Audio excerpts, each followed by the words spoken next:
pesme. Šta je smešno? Edukativne pesme. Da li mirno spavaš, luče moje? Ovo veče, da li te savest peče?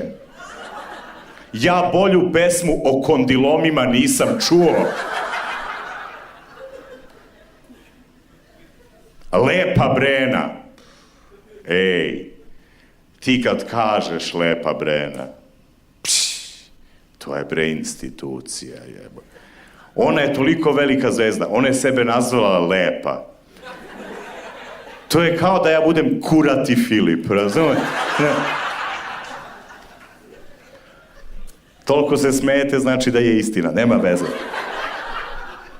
Ali, brate, Lepa Brena je stvarno ono ikona prave narodne muzike, folk muzike, ikona feminizma u bivšoj Jugoslaviji, svaka joj čast. I njeni tekstovi, oni